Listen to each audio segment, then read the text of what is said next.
welcome Ryan Hobby to the hot seat. But Ryan, you told me that you always had good ice before. So weren't you worried about losing your reputation by going to REALice? Oh, of course. Of course. It's always scary doing something new, What made you move forward? Hearing all the guys that have been in the industry for a while now, hearing them saying, hey, I would never, ever do it and never do it. And then they eventually did do it and it was only better. Hearing those guys, it kind of solidified in my mind that it's probably a good idea to try this.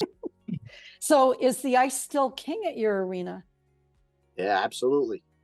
Tell us about your arena. How busy is it? What do you got going on there? We're year round. We have everything from high school to men's league. We have our in-house travel league, our team, the Royals. We're pretty busy all year round. Wayne Bacon, you're next on the hot seat. This is 2-year-old ice with REALice. It's sort of amazing. You weren't very excited about putting REALice in at the beginning. I remember that.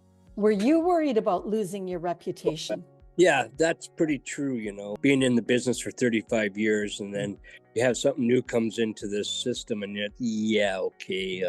someone's just trying to tell something is what I'm thinking, right? But I'll tell you, I sure learned my lesson.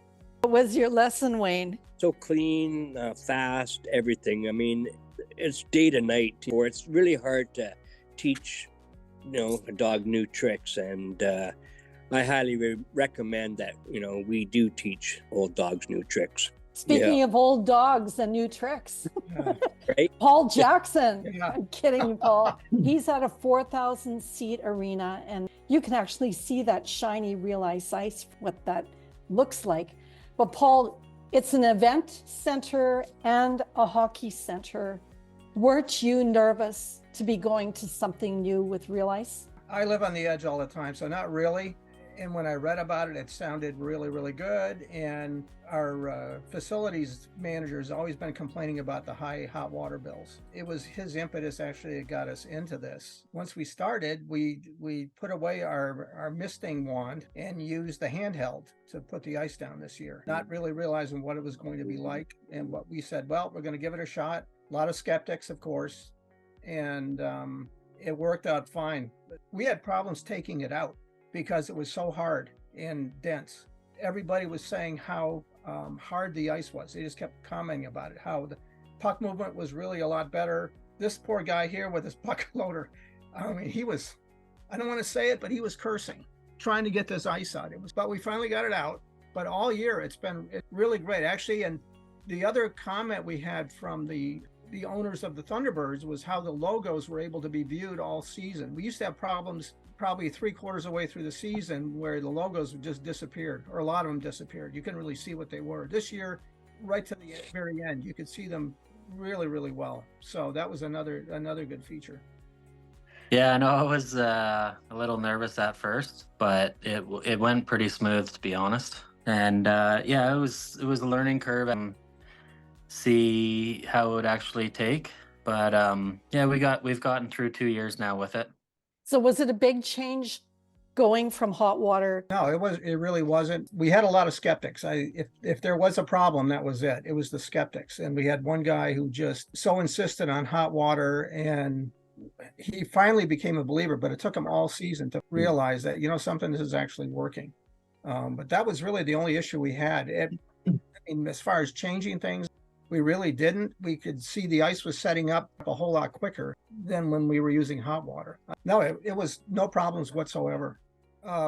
We always check. We keep it about 1.5 inches everywhere. So it's not measure 3 times a week just to make sure. So I don't know if other rinks do that or not. Well, Wayne Bacon, you guys measure quite a bit, don't you? Every day. Why is that, Wayne? That's a little extreme, isn't it? No, because I have nothing to do with any of the ice making, so you got to do something, right? Have you actually seen that you can do less maintenance now with your ice than before? 100%. Like I say, I get so bored, I just run the edge around for something to do. You know it because I tell you it all the time. I'm pretty bored. I usually do the rink sides about once a month. You run your edger now about once a month. What were you doing before you switched to REALice from hot water? Twice a week. Come on. How thick are you keeping your ice? Right now it's 1.25 inches everywhere. And how much warmer are you really running your ice? Are you set on brine or are you on slab? I was running at 16 and 17. Now I'm 23 on both sides. 23 degrees Fahrenheit. Is that ice temperature or slab temperature, Wayne? So that'd be the ice temperature. Oh, the ice temperature. Okay. And the slab too, yeah. They run both the same. Out of that treaty tournament that we had, there was 98 floods in 3.5 days, and the compressor only ran for 26 hours total. Not one area or one rink was not frozen when we got off, and that was running at 23 both sides. So that's pretty amazing. All of those floods, adult players, did you ever need to have somebody go out onto your ice and do any patching? Never. You know, and you say something like that. I got a junior guys that come here and a coach, and that's one thing he says, you know, from the old days, he said, we used to chop it up like crazy. He says, now we don't even chop it up. We can't even hardly scar it. And I said, I know. But yeah, no, I didn't have any problems whatsoever with the ice. Not a thing. How much snow are you taking off when you're doing an ice make? How much of a bucket? When we're flooding, maybe a quarter. Ryan Hobby, you're on a sand floor, but you're not running so thick, are you, as typical sand floors? Yeah, we're about 1.5 inches like everyone else. Well, but that's not everybody else running on sand. Oh, well, we try and keep it 1.5 inches for sure. And has anything changed for you regarding the maintenance? Probably it's less edging, I would say. The corners, they seem to last a little. Obviously, the corners get high, you know, most often. It definitely seems to last much longer than if we were using the hot water the old way. The edging, as everybody's mentioned, we do less edging right now. The maintenance, actually, we didn't have any problems this year whatsoever in the interior ice. The edges, we have a problem with our refrigeration system. It's not the ice itself, but we've had to pack the edges. But no, we do routine maintenance, edging probably twice a week, if that. It's just held up really, really well this year. We had a bunch of engineers in the fall that we were explaining this to them, and they thought it was just the neatest idea coming up with this. And of course, we told them about using our self-leveling water, and they all looked at me when I mentioned it to them. They all looked at me like, "Oh, wait a minute, isn't water?" Yeah, they finally got it, but it was a good one. But Paul, you're also a referee, so you skate on that ice. Yep. What is the difference between that and? It's a lot harder, and like I said, the puck movement is a lot better than it used to be. The puck movement is, everybody has mentioned that just about how good it is, and of course the smell of the building has changed. What do you mean? It's got a fresh Febreze smell to it now. You know, it just smells different. Everybody's commented. All the fans that come in, first thing they mention is about the smell. Yeah, the smell. Yep. Come on.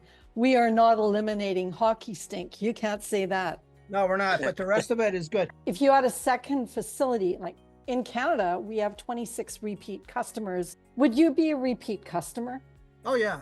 Yep. And we're trying to get some of the other rinks around here. They've asked me about it. And then the figure skaters, too, have remarked about how hard it is. So, okay, with figure skaters, do you see a difference in the blowouts? Yeah, they're not as deep as they used to be. The only problem we have is with the Thunderbirds, and I'm sure those of you who have pro teams, they do these drills that just wreck the ice. I mean, they just go round and round and round and round for half an hour. And, you know, it takes a couple zams to get it right back to the way it was. But again, no problems. We expect that, but it was really no problems at all. I wouldn't say there'd really be any. I think it's just the upside to it. I think after seeing it for a year here, and we had some come down from PNC Arena where the Hurricanes play and actually saw it, and they were impressed. So I don't know if it's just going to take a matter of time with the right people, but it works. Oh, absolutely. Yeah, you guys, anytime I'd reach out, you're right there, you know, 5 minutes later or right away. We don't have the luxury of taking the ice completely out just because we are year round. I brought it down to about 1 inch. And then from there, we just built it back up that other half inch. Where it's at, we're probably laying down, I'd say, between 70 and 75 degree water right now. And what were you running at with hot water? It was probably set to like 185 downstairs. And by the time I got to the back, it was probably like 160. Wayne, how cold is your flood water? 60. 60? Yeah. Tim, how cold is the flood water there in Uxbridge? We're about 60 to 65, just kind of like tap water. So you Yeah. talked about your hardness, and you've seen an improvement in your hardness with your REALice. Prior to putting in the REALice, I'd have to take off the pipe on the ZAM. I'd have to like knock it out because there'd be a bunch of calcium buildup that due to the hard water. So it has been no issue at all. And I've actually noticed there's less calcium buildup, if any, really. And the only, if it is a negative, it would be it just takes a little bit to kind of figure out what temperature you want to try and run it at. I mean, I wouldn't call that a negative. That's more of like a testing process. Right now I have it set to 22. It's just getting a little warmer out. What would you tell someone who is, on the fence and a little bit nervous? I mean, if you're on the fence, then you're definitely thinking about it. I would say just go ahead and do it. There's really no negatives. You're going to save money. You get the rebates. So you are seeing the savings. You are seeing the lower compressor runtime. 100%. Yep. Are you following our best practices? I am. I don't know if my drivers are. There are best practices. We say avoid trickle filling, keep your blade sharp, shave with each flood, don't just pick up the snow. We also say build in an early morning drive shave into your routine. That's something that you do, isn't it? It depends. So some mornings we have guys on the ice at like 4 a.m. before school lessons and stuff. So you can pretty much bet that I'm not coming and doing a dry cut those mornings. But pretty much the other days, yes, I do a dry cut. Is there something that can be done, do you think, to get everybody's ducks in a line? I mean, you have to drive consistently. Like, it's not a race to just finish the ice for everyone to just jump back on the ice again, right? So if you take the time to do the flood and you drive consistently, the water just smooths it right out, right? I want to know who in our Zoom meeting has the reputation of having the best ice. I have the best ice in Winston-Salem. Yeah. We have the only rink in Winston-Salem too, but I have the best.